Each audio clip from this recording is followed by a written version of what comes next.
you all for coming tonight. If we could get your attention for just a minute here, we're going to begin soon. We're still waiting for Steve Delson, who is our ESPN correspondent, and Nick Macayo, who's our senior correspondent, that hopefully will be arriving later in the evening. And we do have books from Steve Delson that are signed and available for purchase this evening, donation to Cause Pacifica. De Beers, True Blue, the book about the LA Dodgers that he wrote, and Talking Irish, the book about Notre Dame. So, before we begin, I wanted to let you know that KTV is here tonight. They're going to be broadcasting this event live from gavel to gavel. So, if you're not supposed to be here, this may be a good time to leave. And if you could, when we get to the Q&A portion of the evening, we'd like you to come up and we'll give you a microphone so that you can be on TV and we can get the sound on TV as well. So without further ado, I'd like to introduce you to Margie Cochran. Margie is the new publisher of the Ventura County Star, having just been with us a few months here, and I'll turn the floor over to Margie.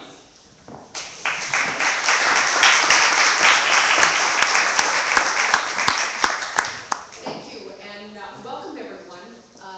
As John shared with you, I am 6 months new as the publisher at the Ventura County Star.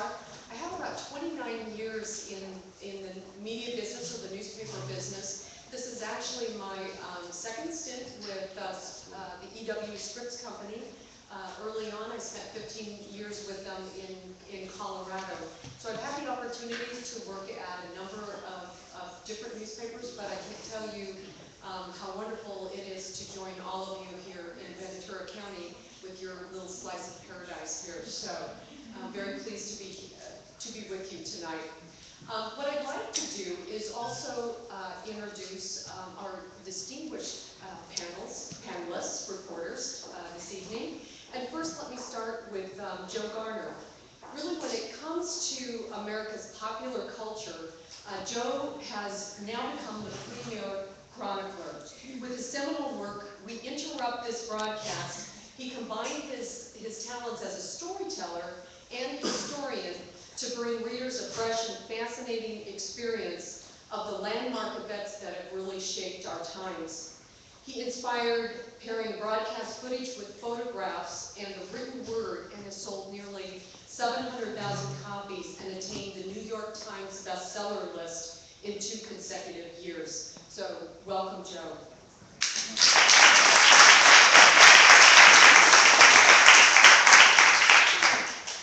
Our health and Obamacare reporter, Chris Champlin, is with us tonight. Chris has really seen a lot of change in the Southern California healthcare landscape. He's going to be reporting on what's happening now with healthcare and Obamacare and what we can look forward to in the year ahead. Chris is the Vice President and Chief Strategy Officer for Dignity Health, which includes St. John's Medical Center in Oxnard, the St. John's Pleasant Valley in Camarillo, and the Northridge Medical Center in Northridge. He is responsible for setting the strategic direction, which has to be challenging these days, for the region's largest acute care health organization. Additionally, tonight we are joined by Dr. Wendy Basil and Sherry Klinger. Sherry Klinger founded the Klinger Group and is PR marketing executive, author, and entrepreneur who created one of the most successful infomercials of its time. She's also the author of BioSlim Food Preparation Guide and Cookbook, which has sold over 1 million copies. Wendy is a PhD and a clinical psychologist in private practice. She's a university lecturer and a neuro-marketing consultant. She is also former VP of Consumer Healthcare Public Relations Division at Omni Porter Novelli and is also a partner at the Halstead Communications. Both Klinger and Basil provide strategic consulting services to PR firms, businesses, and entrepreneurs, and they also speak to a wide variety of audiences. Also with us tonight is our financial reporter, John Grace, who is president of Investors Advantage Corporation. You know, as president of Investors Advantage in Westlake Village, John has been helping investors since 1979, and he helps them manage their wealth and prepare for a better future. John is a registered principal with National Planning Corp and a national independent, which is a national independent brokerage firm headquartered in Santa Monica. So these are our guests. As John had shared, we hope to have Steve and Hank join us. But please give a round of applause for our panelists.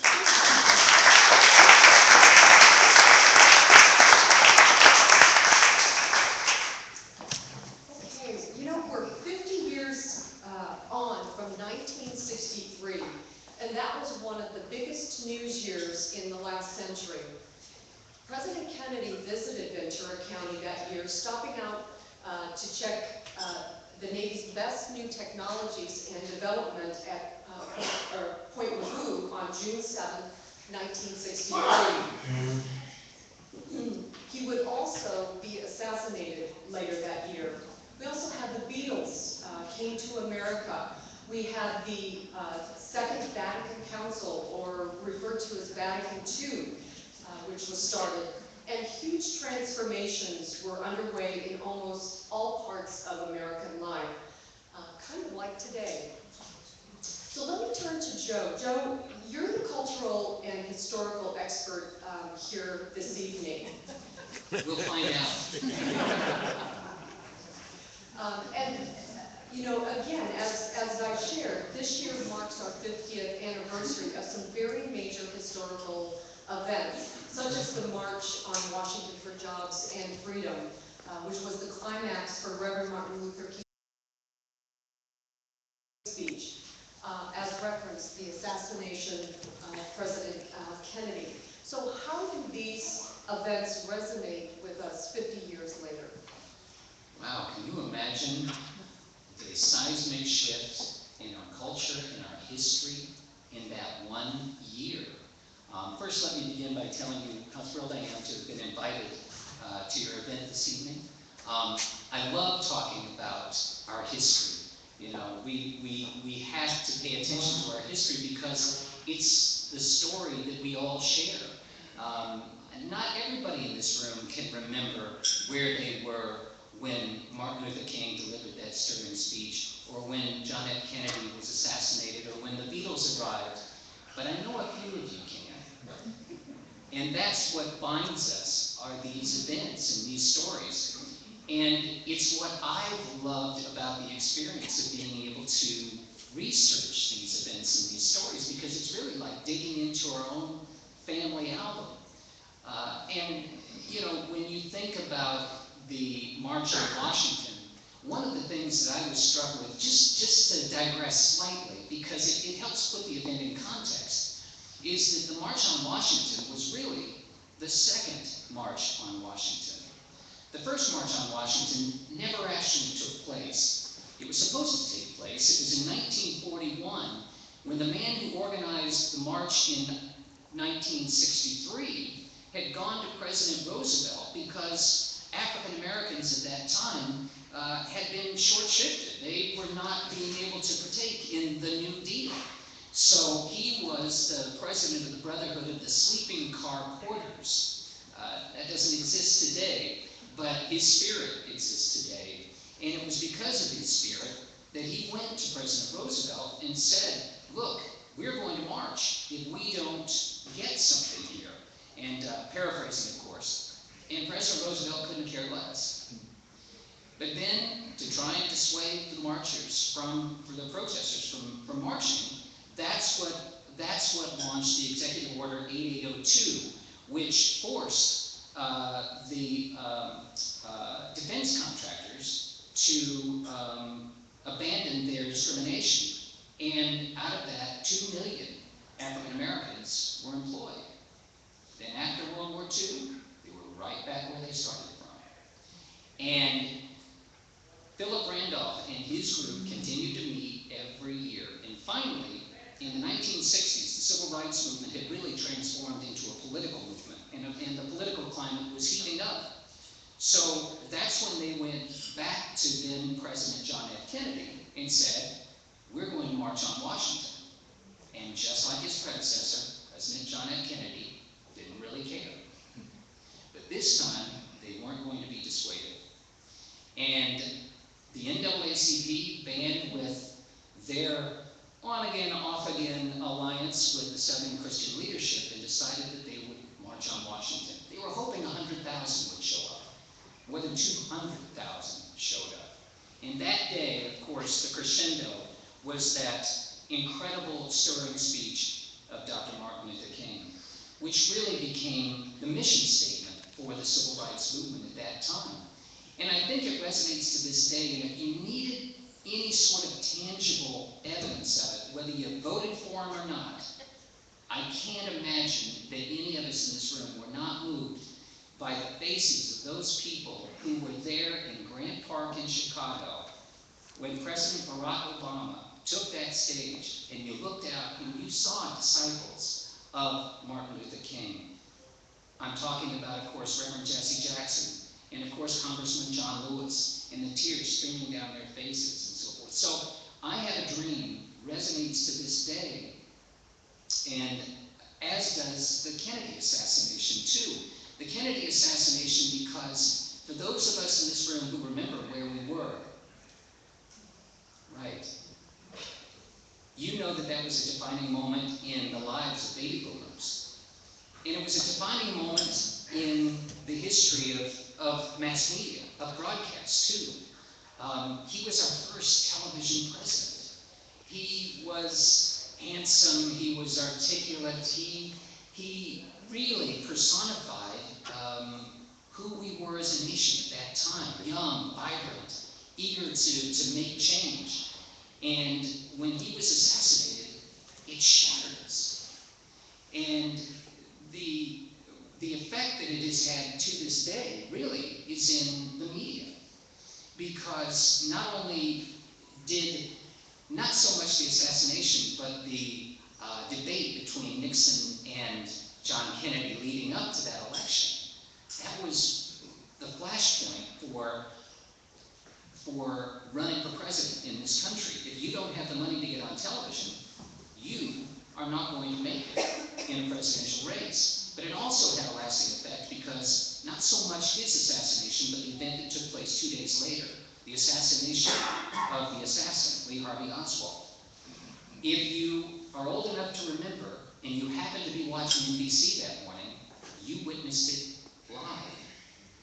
That was the first national news event witnessed live as it happened. And the interesting thing is, 2 days before that, when Walter Cronkite gave that tearful announcement of the death of John Kennedy, which interestingly enough, it happened at 1 o'clock in the afternoon. Most of us weren't at home at 1 o'clock in the afternoon watching As the World Turns. Most of us heard it from a friend or a teacher or a parent. But because of the uncharacteristic show of emotion of Walter Cronkite, that's why we see it repeatedly, and that's why it's really ingrained in our mind as how we saw that assassination, or how we learned of the assassination. But it was the assassination 2 days later, because up until that point, television news was the redheaded stepchild. Print was the primary source of news and information in this country. And in fact, when Walter Cronkite made the announcement, he made sure that they checked with a print service before they went with the announcement. And now, of course, or 2 days later, it completely reversed. And television instantly catapulted to the primary source of news and information in this country. And of course, that event now ranks up there with the freeway chase of O.J. Simpson, the start of the first Gulf War, and of course, 9/11. If we aren't there to see it, we're almost suspicious. And then, thank God the Beatles arrived 3 months later, because that was the salve that this nation needed, and that's why they took off. And of course, you know, who doesn't want to see Paul McCartney today? Great. And you have shared with us the role of media in covering these events, and also how those roles have changed in the increasing role of broadcast media. So you really have kind of shared some of that. So what role does the media play in shaping our culture today? Well, in some respects, too much, and in some respects, not enough. If the media is acting responsibly, they can rally, they can heal us, they can promote the common good. I actually found a study, and I want to share it with you, and I've got notes, and I'm going to have to refer to these notes if that's okay with you, but there's actually, in the 1980s, when CNN came into prominence, remember, before that, we had 3 channels, we had another newscast that lasted 30 minutes, and that was it. And the reality is most days, that's really all we really need. And because it became sort of a double-edged sword, 24-hour news, imagine, anytime you want, you can flip on that television set, and you can get caught up.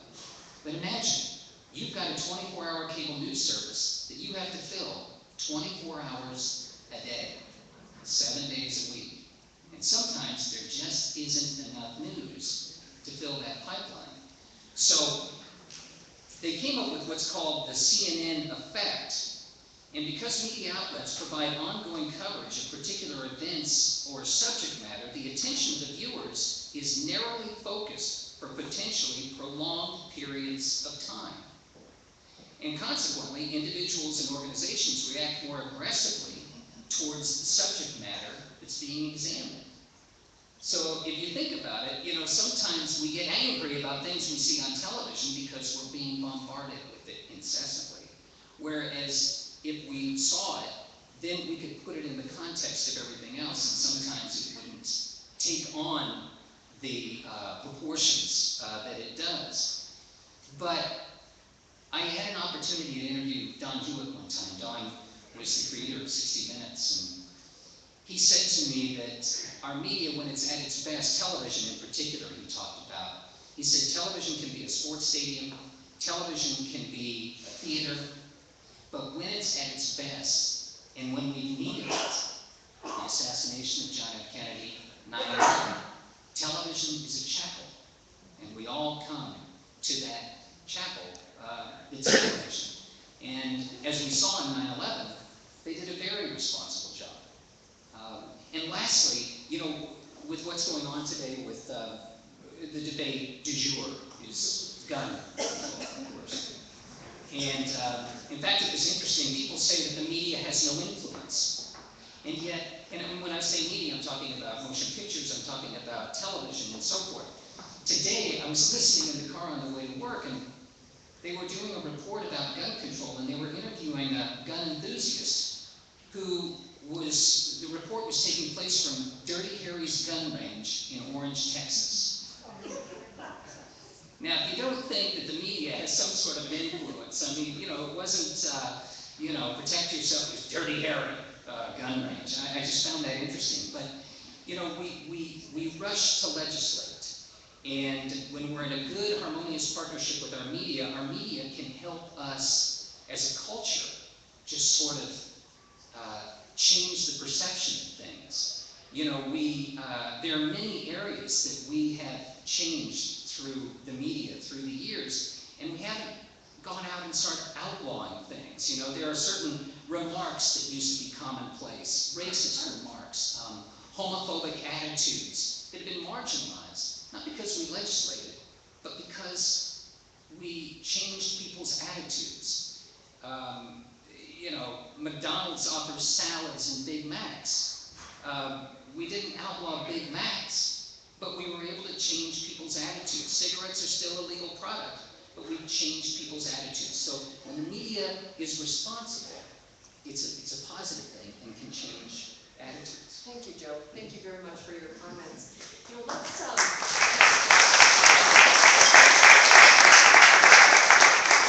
Let's switch gears a bit, and let's talk about definitely a topic that's on everyone's mind, and that's healthcare. So Chris, as our Obamacare and healthcare expert, you've really seen a lot of changes in the last few months. And I'm sure our audience would like to know more about what to expect this year in the exciting and ever-changing world of healthcare.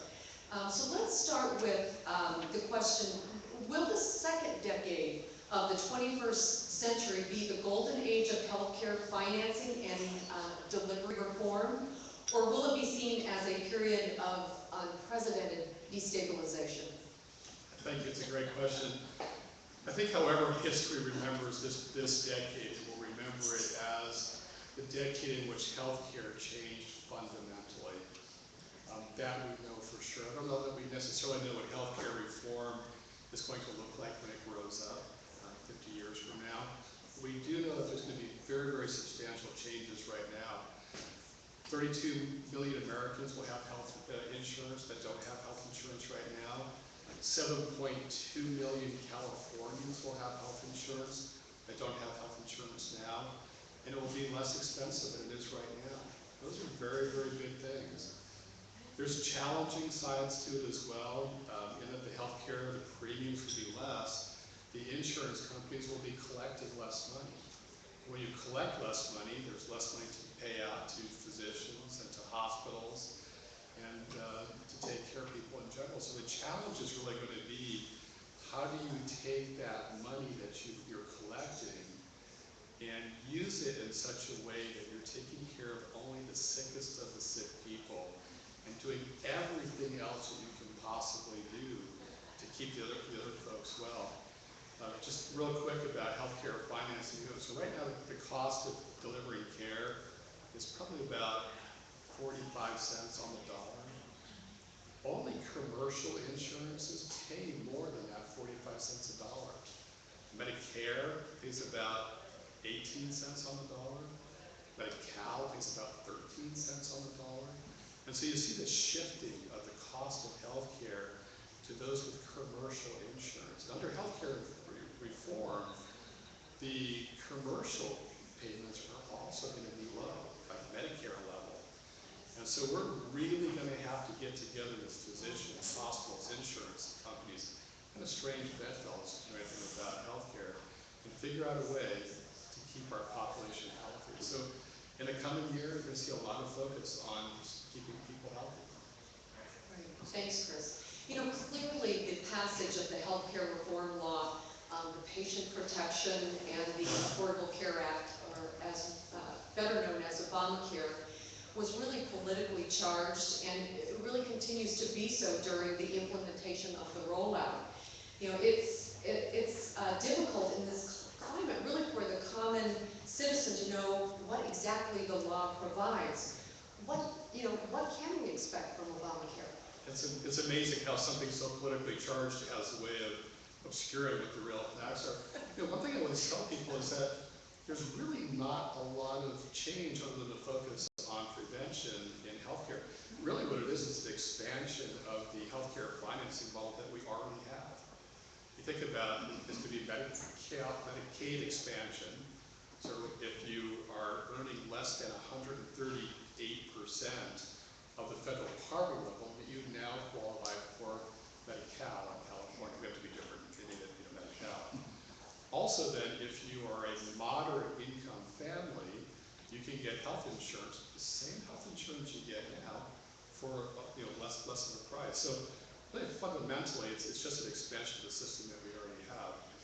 There's some changes to the rules that health insurance companies will use in setting premiums, and that's what most people are really interested in. So let me kind of talk about those a little bit.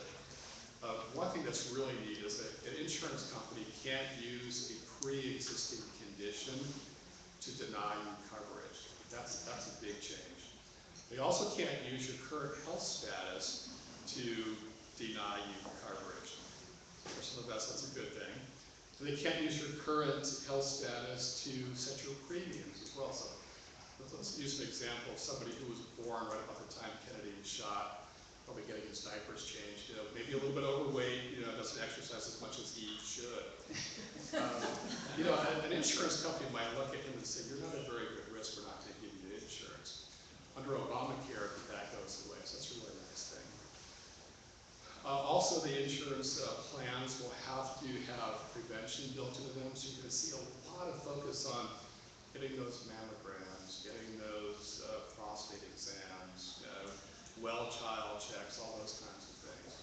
Because again, it's much cheaper to keep people out than it is to care for later on.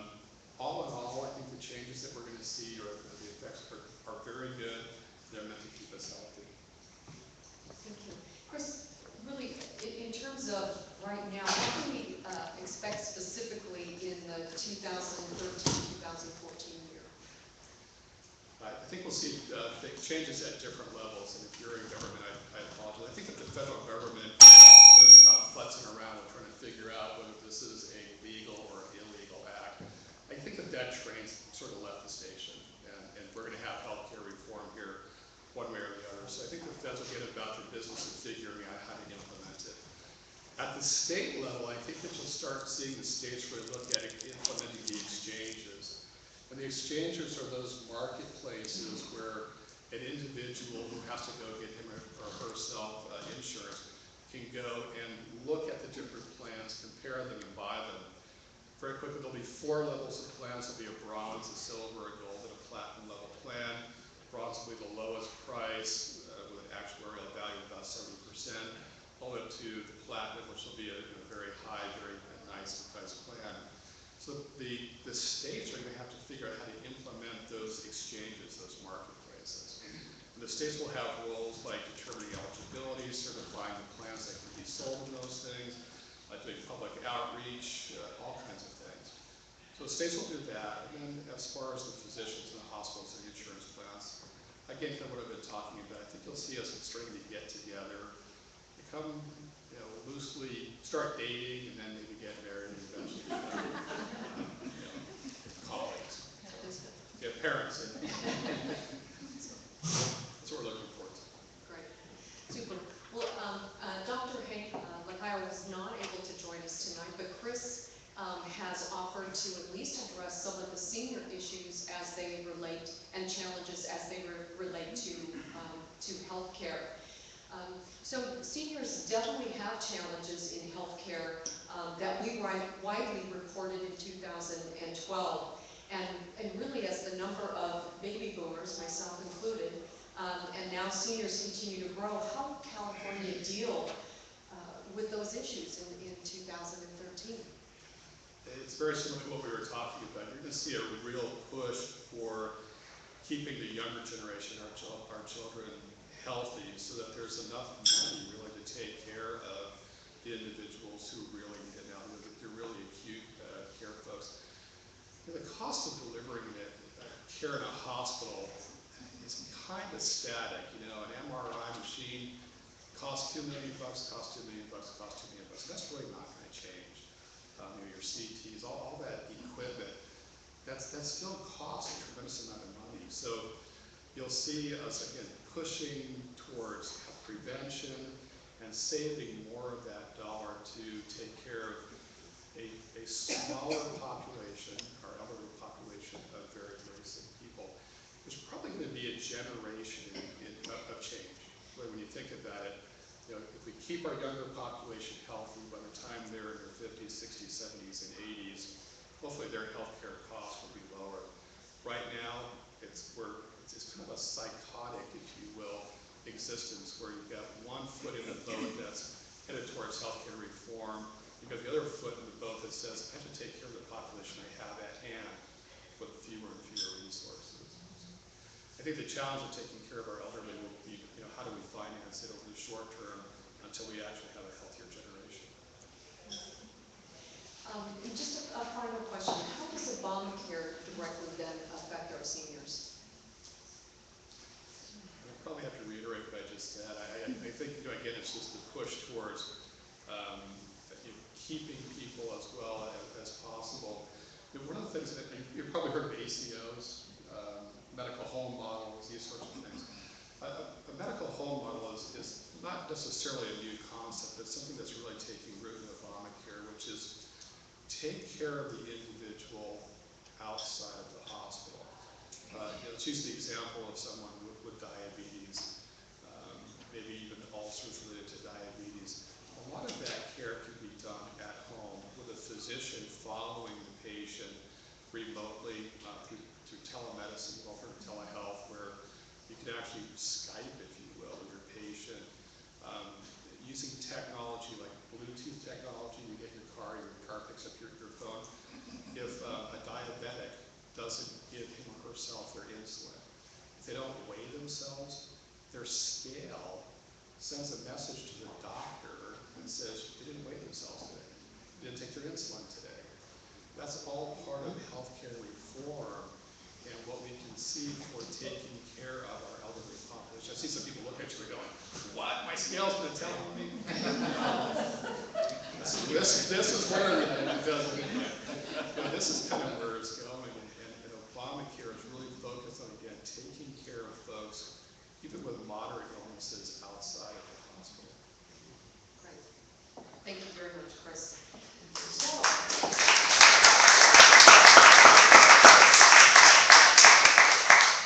How are we gonna pay for this, especially in our later years? So, John, you have to help us here.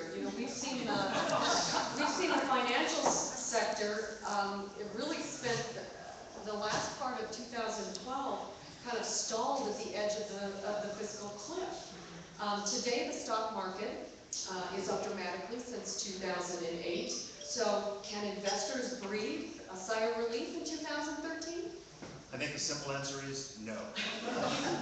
Let's look back a little bit. But first off, let me say that if this is something you like, which I think these are great questions, a great panel, let John and Marky know, because maybe this could be an annual event. That would be up to you. But let me also acknowledge you for coming out tonight, because remember 2005, 2006? If this kind of conversation was going on, most of us wouldn't bother to be here, because we were so ecstatic over how rich we were with our real estate. You remember that time? We were all there, weren't we, together?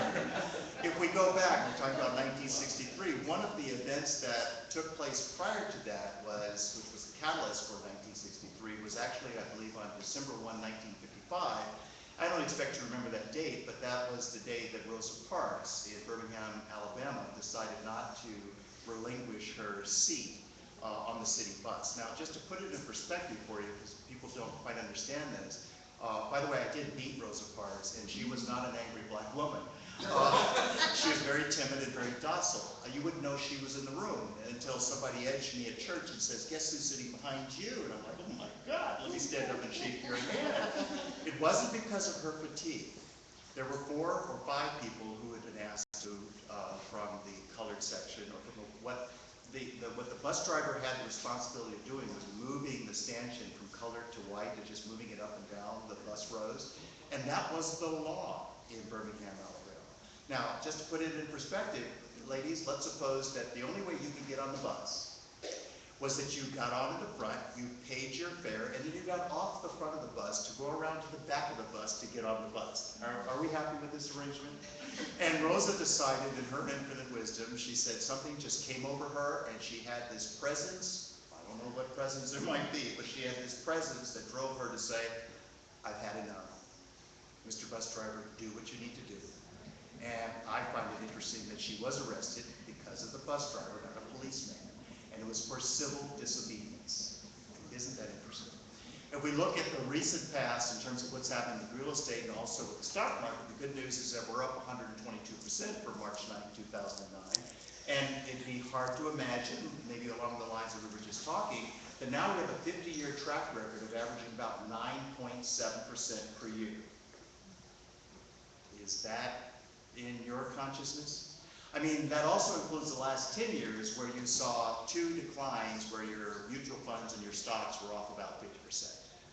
Now, just prior to that time, remember, it was very easy to throw a dart. Any mutual fund, any stock, any piece of real estate, and you sold it thinking you were brilliant, right? Like timing had something to do with intelligence. It doesn't. So we've gone through an environment where, please understand, 76, 78 million people in this country out of 314 million are the baby boomers. That's what's been driving the economy. It has nothing to do with whether they're wearing a red tie or a blue tie in the White House.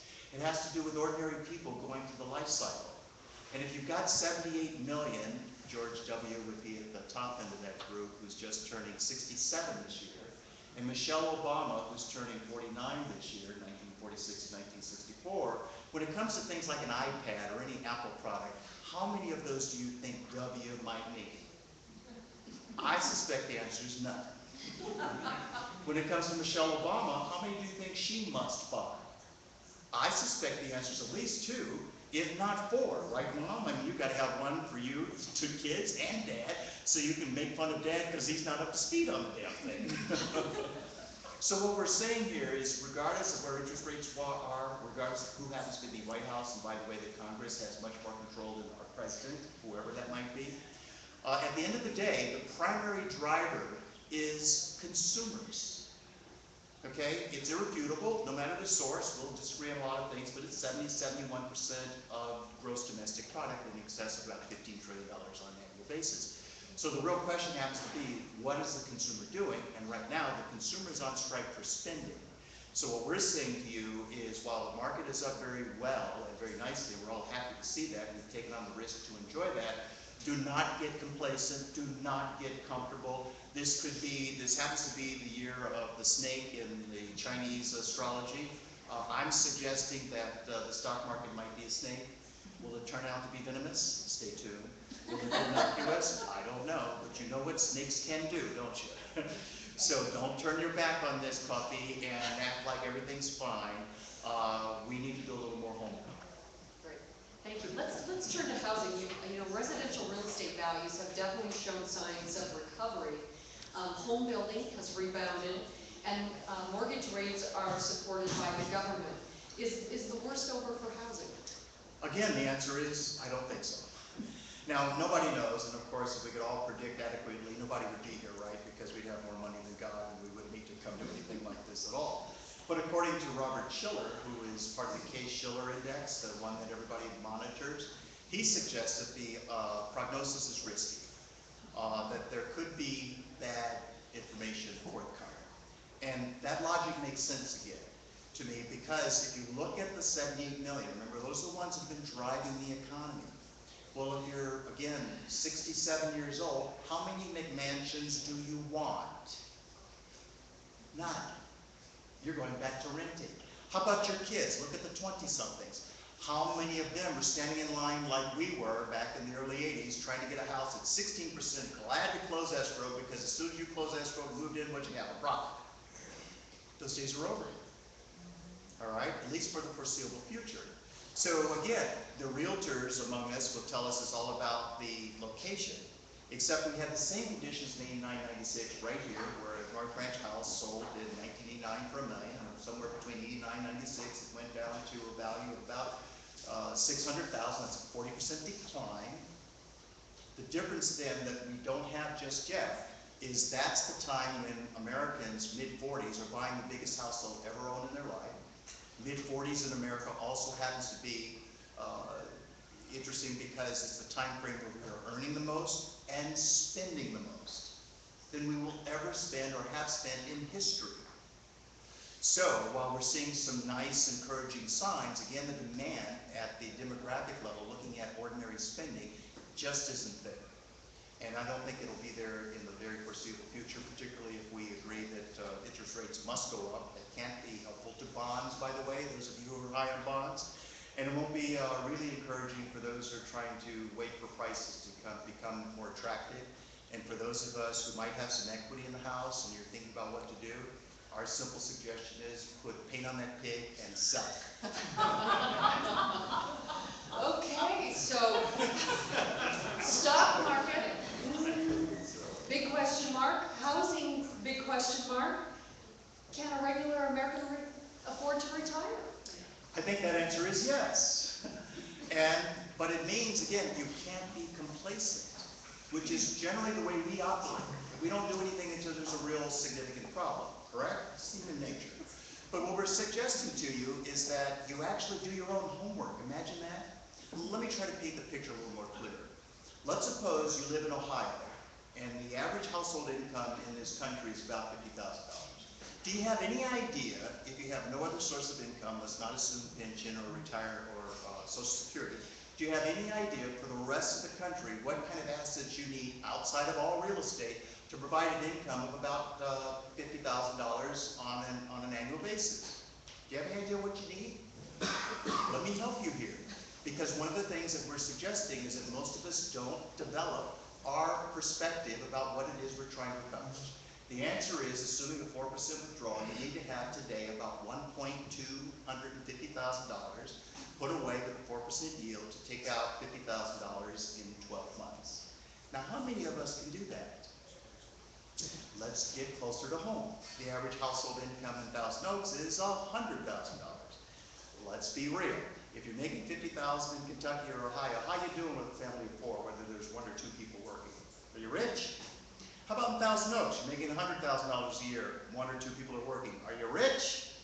Not quite.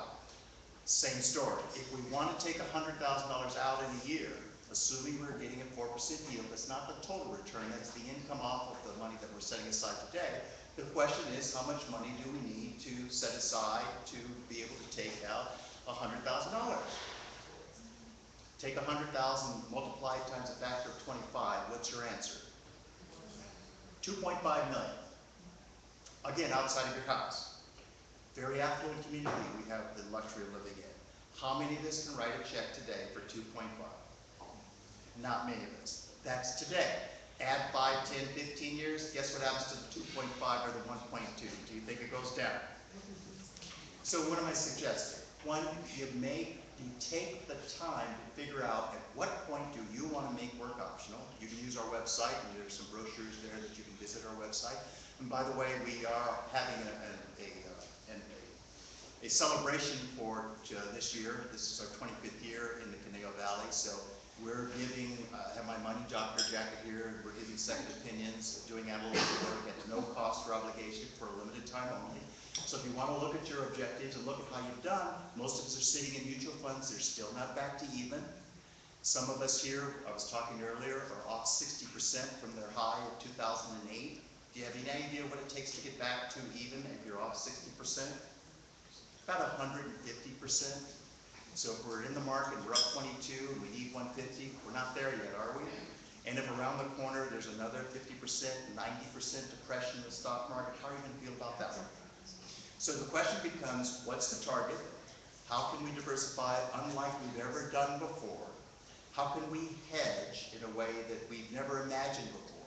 And where can we apply active management strategies to the equation so that in a bad year, 2008 for example, instead of being down 37 to 50%, we were only down 20% or less. We took market assets off the table in 08, and then put those assets back on the table to enjoy a 26 to a 30% gain in a very good year, 2009. So it's risk off in a bad year, risk on in a good year, and mutual funds just don't do that. Well, we've been in business since '79, I know a lot about mutual funds, and I'm just telling you, it's not the place to be with your real money. Right. One last question, and I know that you are understandably reticent to put a date on what you think might happen, but do you have any reason to believe that the good old days will ever be here again? Yes, I do. That's the good news. And let's put it in perspective for you. Do you remember late 88, 89? What was the overall conversation around America? The Japanese are going to eat our lunch? They'll be number one. Pebble Beach, Arco Plaza, half of Hawaii, right? They owned everything, didn't they? Well, why do you imagine that they were number 2 in gross domestic product, never got to number 1? They are number 3 today and slipping fast. I'm going to suggest you there are 2 reasons. One, they did not have a baby boom generation of 76, 78 million Americans like the US of A enjoy. And 2, they never allowed for immigration. So the good news about the US of A relative to Japan by comparison is that the baby boom generation has kids in a number that's just about the equal of the baby boom, and maybe even a little larger, 78, 80 million Americans. Our kids are in their 20s, right? How much money are you making in your 20s? Not much money. How about in your 30s? Now you're starting to what? Maybe have kids, get married. They do it backwards, right? Buy a house, now, get the washer, the dryer, the refrigerator. You've got a warm place for the family, yes? That's about 7 years out. So the good news is, in my opinion, it appears, based on the research that we pay dearly for, that the environment for this economy on this side of the globe will look a lot better in about 7 years. And in about 7 years, it'll feel like the 50s again. So we're saying, hang in there, baby. Get your ducks lined up in a row. You want to sit through this one because we'll be back. And again, it has nothing to do with who happens to be in Washington. It has everything to do with just what normal people are doing as we go through our life cycle. About 7 years. Can I quote you on that? This one I'm willing to, the Securities and Exchange Commission has issues with those who try to predict. So I'm saying, this is just our opinion. But this is one that I think you will look back on and say, aha, here we are. Great. Thank you.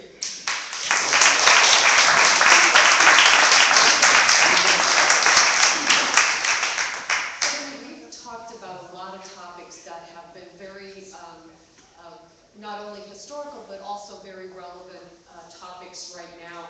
And I think one of the topics that I would love to hear you speak to through the lens of your, the business of branding and marketing is that of Lance, the brand of Lance Armstrong. He really has been one of the big marketing stories last year, continuing into this year. And it really has been his fall from grace. So what advice would you give Lance and his former colleagues at Liz Strong? Well, knowing that his PR executive is suing him, I don't think his money would be good. But he has to tell the truth. Reputation has a dollar value. And I brought some statistics with me today that his net worth was estimated at $125 million by Forbes. He's lost all his top dollar sponsors. How likely is he going to be able to get them back? He's also considered to, just before the interviews with Oprah Winfrey, to have lost $200 million in potential future earnings. This is all to do with the loss of reputation. He's going to be sued probably by the U.S. Postal Service, and he's going to have to give money back. As I said, his own PR person is suing him now. And so we have to look at what kind of a society and culture are we that we embrace our heroes, and then we are so immensely betrayed by them. And we need our heroes. We project on them our fantasies, our hopes. He was the golden boy, he was the American icon. He really had mythological status. My partner and I, Sherry, are working on a book right now, and we're going back to the chapter on spokesperson, which Sherry will talk about. Just to say that reputation, what he's done to his reputation, is probably not going to be fixable.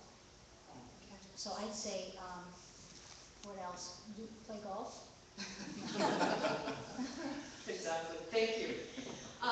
Marketing and branding executives have a lot of choices when it comes to media to reach their audiences. What did you see in 2012, and what are your predictions for this year on the media and messaging of marketing? Well, do you want to come up here and talk about that?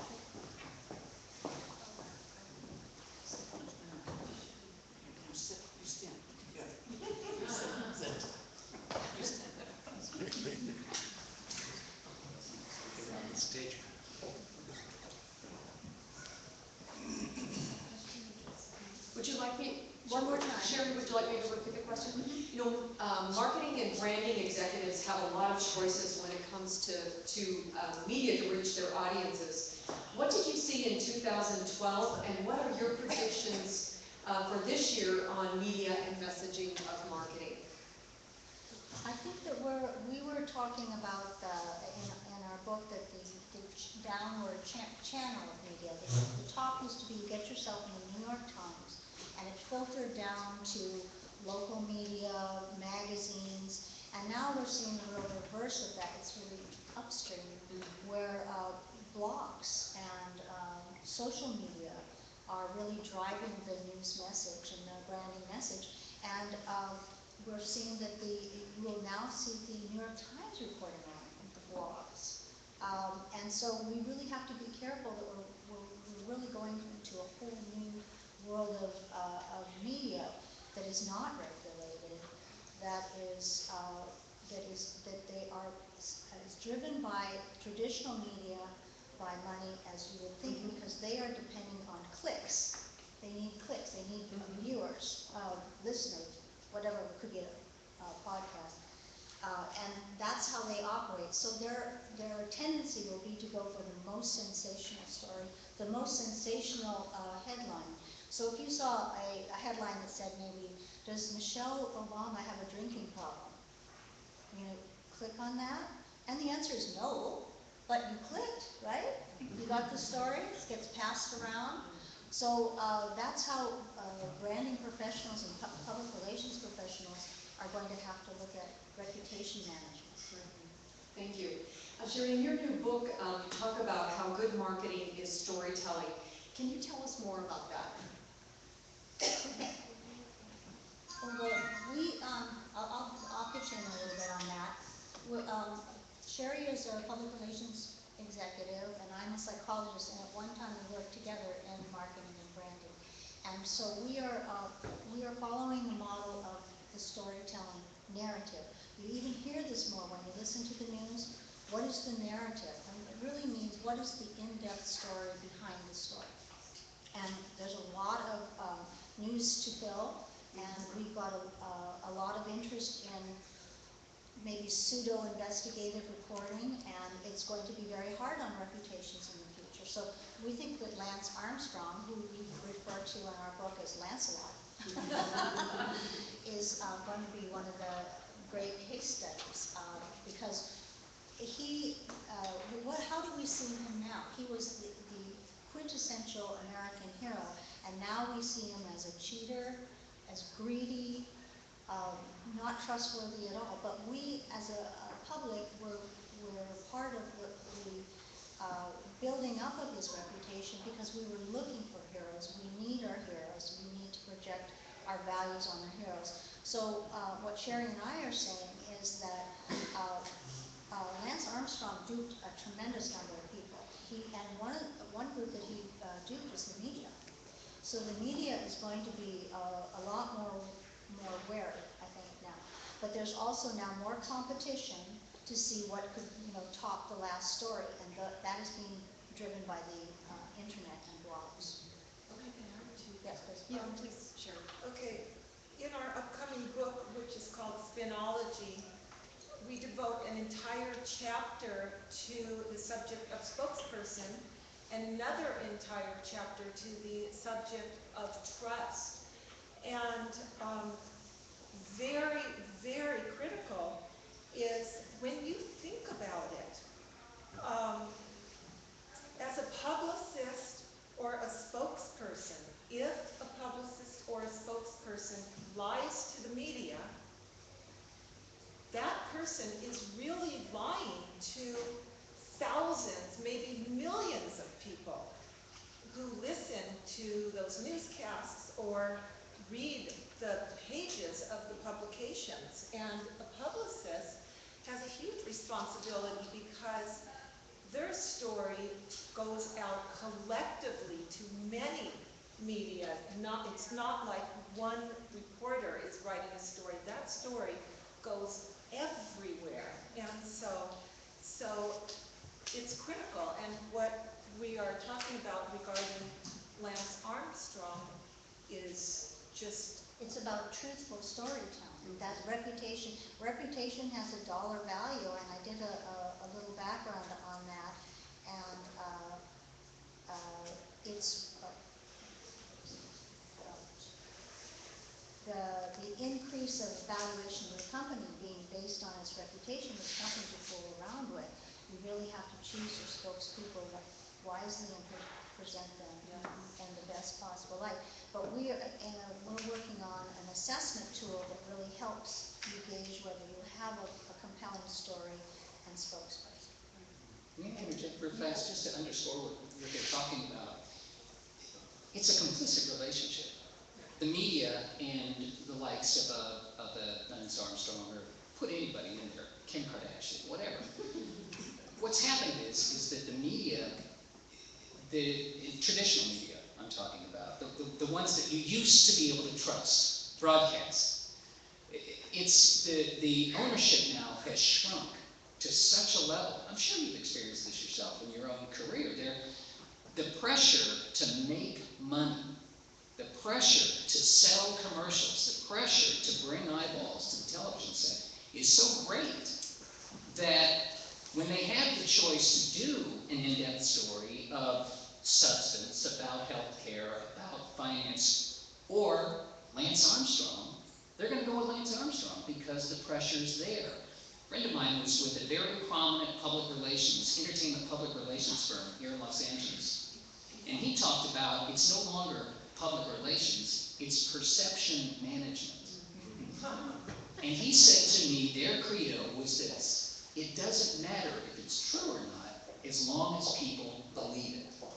So what that is a warning to we as consumers that if you rely on Fox, on CNN, on MSNBC, if that's where you get your news, and that's the only place you get your news, or a blog that is completely unregulated, no regulations whatsoever, then expect to be manipulated. So you, as an informed citizenry, with a voting card, it's incumbent upon you to get as much information about a subject, whether you agree with it or not, as you can possibly get. Because if you rely on one source, then you're getting that source from their agenda with all the restrictions that come with that. And we also have to look at media as a brand.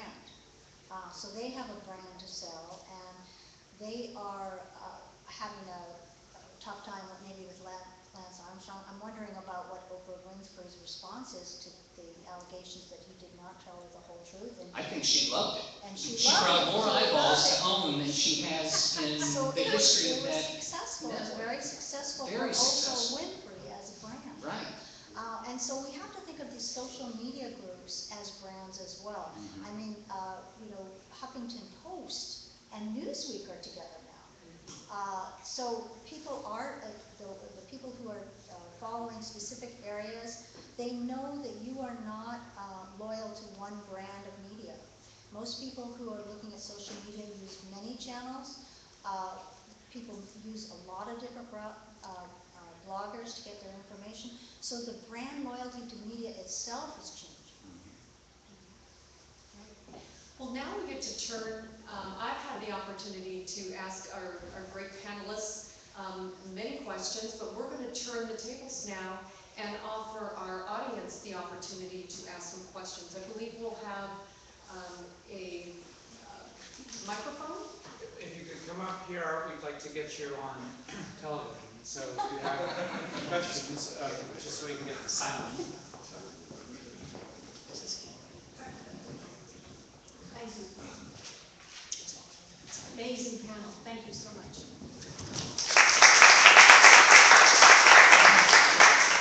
Good evening, ladies and gentlemen.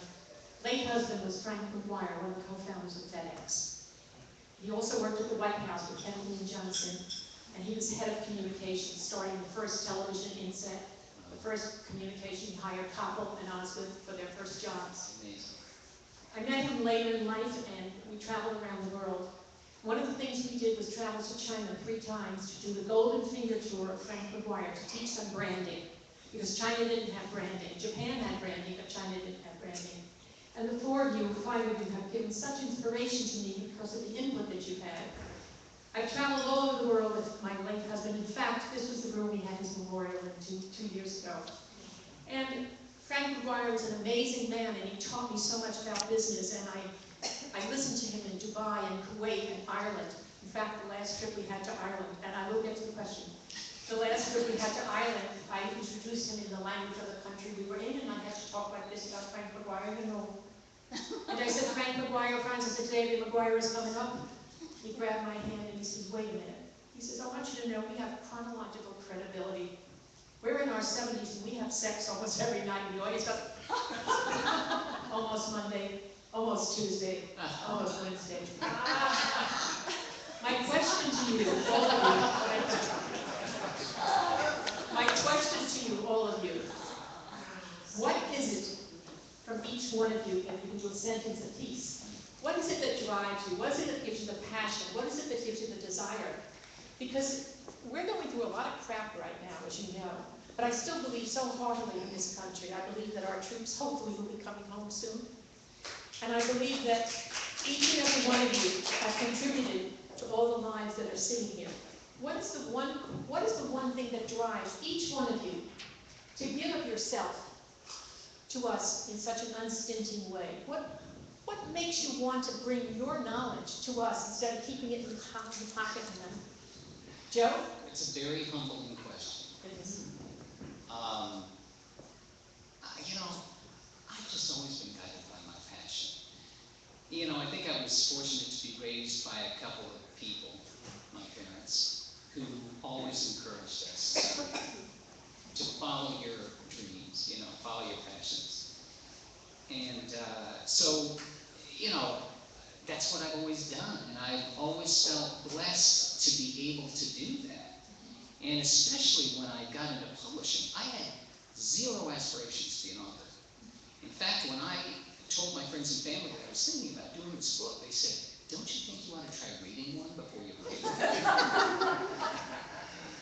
But it was just something I felt I wanted to do, and I'd always had a lifelong love and passion for broadcasting history and how they intersect and how they affect each other.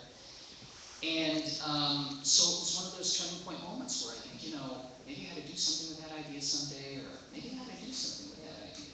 And so I opted for the latter, picked up a book off my desk which was sort of similar in broadcast history, and made a cold call, and that led to another cold call, and another cold call, and another cold call, and finally I found somebody who said, "Okay, I'll do this on one condition." And I said, "What's that?" And she said, "You agree to go out and promote it, because if you're selling me, you'll sell the American people." So we put the book out in October of '98, and by December it hit the New York Times bestsellers list and just changed the whole course of my life. And I've done 11 books since then, and 4 more times on the list and all that kind of stuff. But I'm only saying that to say that it was passion that guided it. My late husband's book was You're the Greatest, and one of the things in the book was there was a wise old fox, and he was looking at the Little Prince, Saint-Exupéry's book, The Little Prince. The wise old fox, because the Little Prince was, "Is my crown on? What about my cake? Is that okay?" And the wise old fox came out of the forest and he said, "It is only with the heart that one can see clearly. What is essential is invisible to the eye. And you're the essential." Well, thank you. My name is Wendy. I was named after a fairy tale, Peter Pan. Okay, I have a great love of fairy tales, and I work with narrative clinical psychology. I work with children, and storytelling is really a passion of mine. I think it's just the way we connect as human beings. There's that passion again, eh? Yeah, and I would say I'm an unrelenting optimist. I don't know why, but I get a lot of my inspiration from my students. I teach on the military base. I teach psychology classes, and I also counsel military families. And I just see that they're so eager to get their education on the GI Bill and make something of their lives that I feel proud to be a part of that. Chris? Hello. I was thinking these answers are so altruistic. I just get to lose. I guess I'm driven by a passion to not lose. I love business and I love people.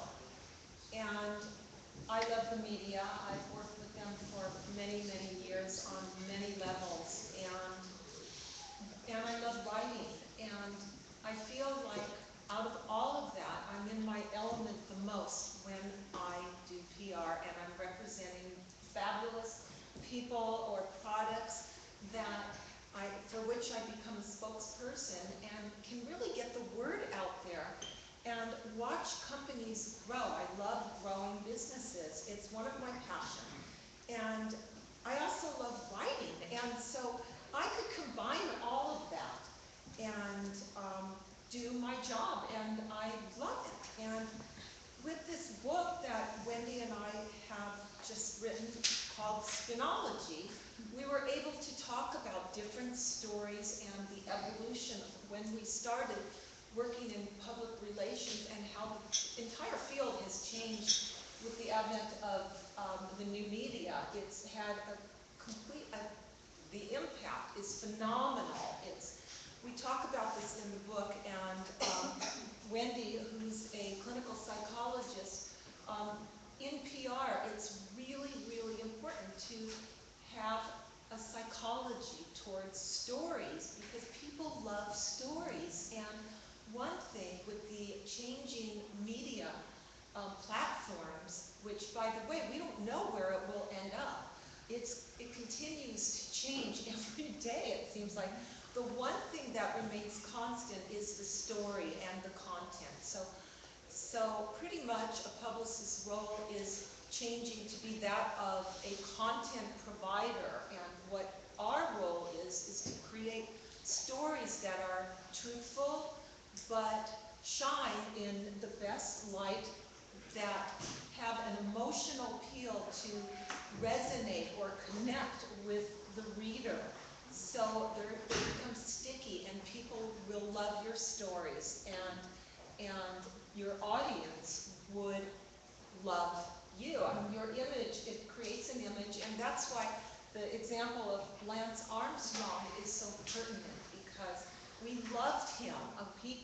His image was this American hero icon, and we were proud of him. He was ours. He was our American hero, and all of a sudden come to find out that it wasn't true. So it's imperative that, and we say this in the book again, that there has to be responsibility by the writer, the storyteller, the publicist, the spokesperson, that the media could believe and trust, because we're in this ever-changing fast food media society, and they are getting their news so quickly they have to be able to rely on us more and more for our facts, and we have to present the truth. And so when something like this happens, it's devastating, and it not only makes him look bad, but there's a whole cycle going all the way down to the media.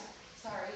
Thank you. And here's the last one, and be sure to look on YouTube, my late husband's last journey, Frank Maguire, M-A-G-U-I-R-E. Yes, that's John, he's passionate. John, Hi, you're passionate. Frank, Thank you. came to our Rotary Club, and we meet Did here on that's January right. 09. You did a great job. You did a great job. Oh, bless Phenomenal you. speaker. Bless you. Phenomenal guy. I would simply say 3 reasons. This name has some responsibility to it. Both parts of it, John Grace, and secondly, Matthew Grace is my son over here, the wild hair guy over there. Think of it. He's such a comedian. And then I will say that, the 1st of January, we're with friends, and the question came up, what would be on your epitaph? And my answer was, it's better now. That's my answer.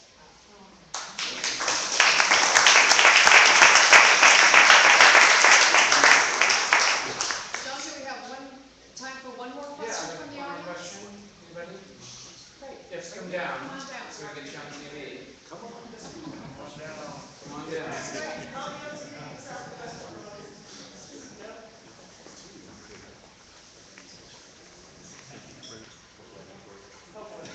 Hi, thank you.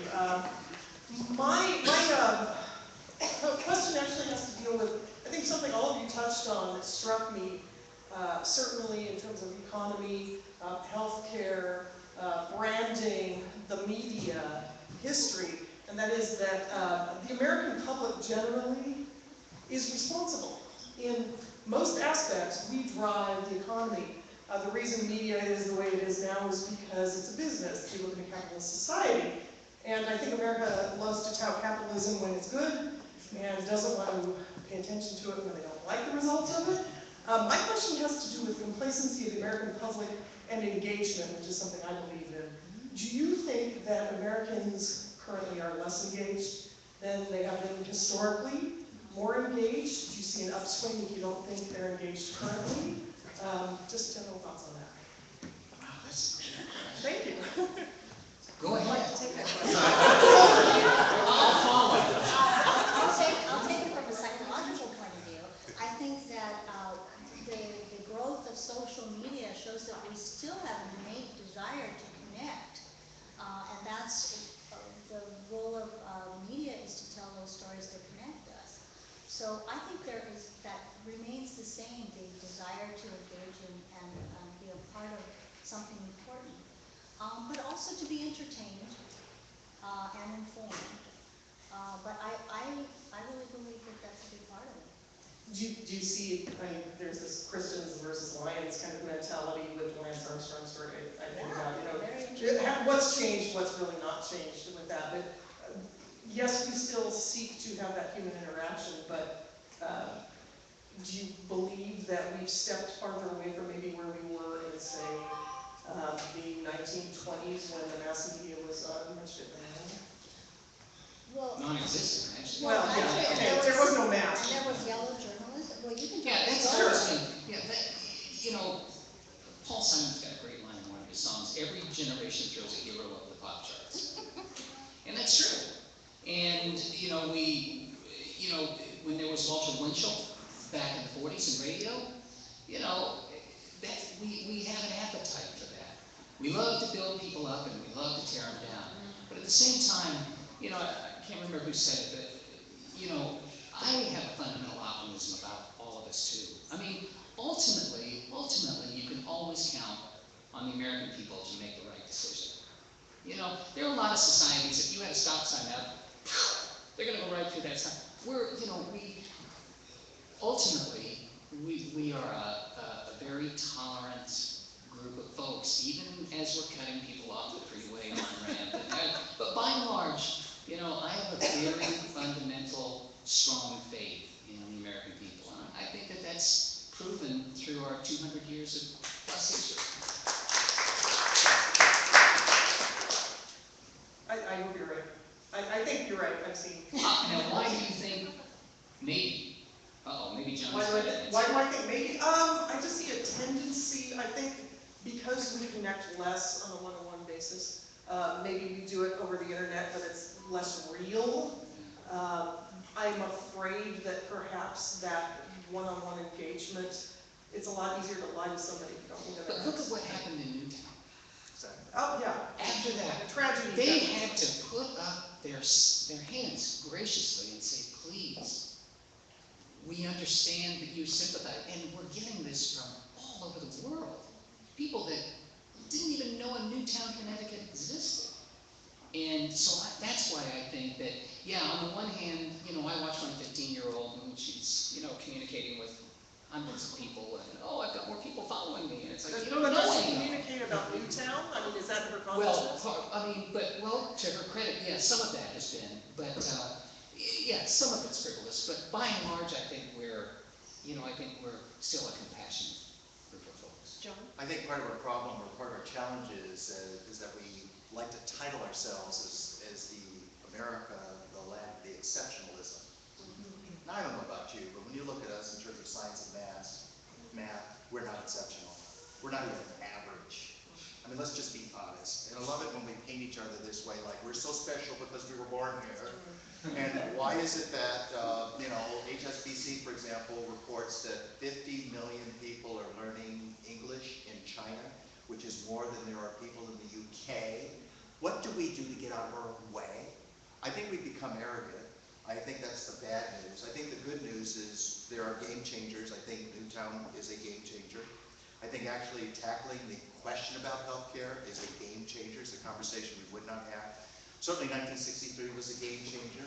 And 1942, 44 was World War II was a huge game changer where we wake up and suddenly we decide that we're all in the same place at the same time and there's something we can do. So I don't think it's changed. I think we're basically the same people we've always been. And as I say, when we look at the numbers in terms of the next generation or two generations behind the boomers, we're back. We're in the game. That's the good news. So we haven't lost anything. That's a great question. Would you like to wrap up? Yes. Thank you.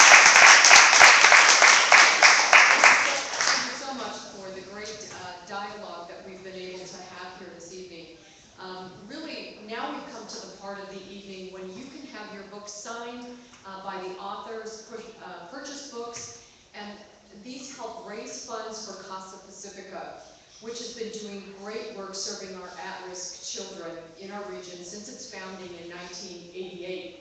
So thank you to all of you for coming. Continue to read the Ventura County Star, and thank